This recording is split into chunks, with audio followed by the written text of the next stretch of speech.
Designing their MR2 and Celica ranges, Toyota have abandoned the aggressive angularity of the 80s in favour of soft and gentle curves that are supposed to imitate the human body.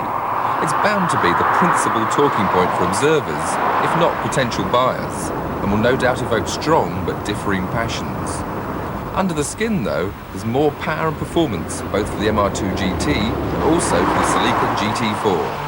With its rallying pedigree, you might expect the GT4 to be a bit harsh and all action on the roads. But in fact, it's a very refined, sophisticated coupe. And it does everything with ease. There's ABS brakes, power steering, and a turbocharger that comes in so smoothly you hardly know it's there until you look at the speedometer.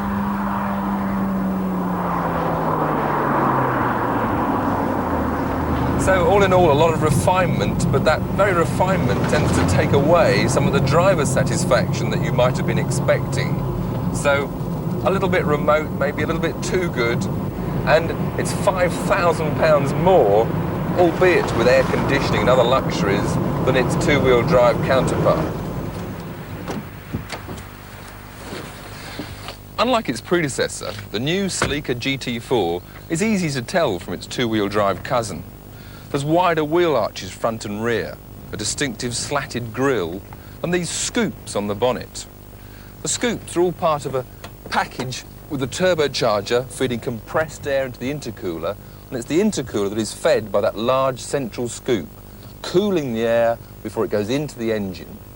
All this producing some 204 horsepower for this four-wheel drive version, as opposed to the 158 for the normally aspirated front-wheel drive car. Inside the bulbous rear end, there's plenty of volume, but not very practical in terms of shape, especially the spare wheel that intrudes into the floor, making things very awkward.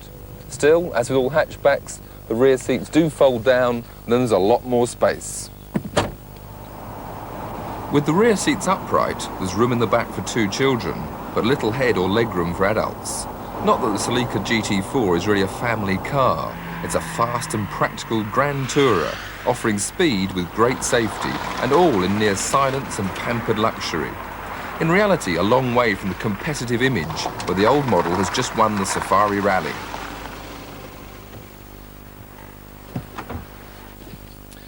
Toyota have done another complete redesign on their popular MR2. First introduced back in 1985, then in the angular shape, the new model features this curvaceous 1990s look, but still retains that mid-engine layout.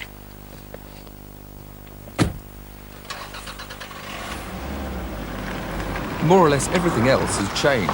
The car is 9 inches longer, a little wider and lower, and in some ways softer and more civilised. Toyota are even offering an automatic version mated to the less powerful 119 horsepower engine.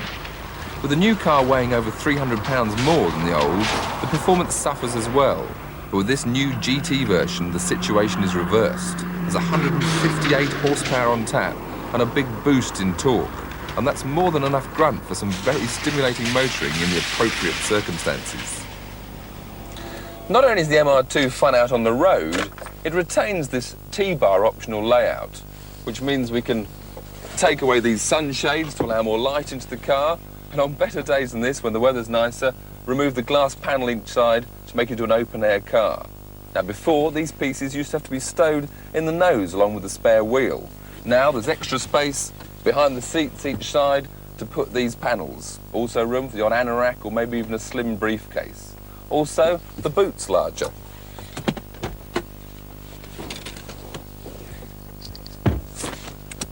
With a 50% increase in volume, there's now a very useful space, not only for a couple of soft bags, but much more importantly, the set of golf clubs. In front of that, there's the engine, with its middle layout, never easy to get at. Out on the road, I really enjoy the MR2. It encourages you to drive with enthusiasm, the engine right behind your ear, singing away with the red line up at 7,000. The engine noise really is a delight. Maybe a bit noisy for some on long journeys though. The driving position, well, it's laid out perfectly. You've got adjustment for seat and steering angle in order to get everybody comfortable. For handling, again, it's classic mid-engined, as good as the old MR2, mild understeer, switching to oversteer, but great fun. Some people may find that transition to oversteer a mite sudden. With the heavier and more powerful engine, it's probably a little more harsh than the old car. But for most drivers, the MR2 GT offers Ferrari-like responsiveness and excitement at a fraction the price. The history of affordable mid-engine sports cars is hardly littered with great marketing successes. The new MR2, though, stands a good chance of breaking that pattern. And, along with the Celica, not to mention the Supra, Toyota offers excellent coverage of the sporting car sector.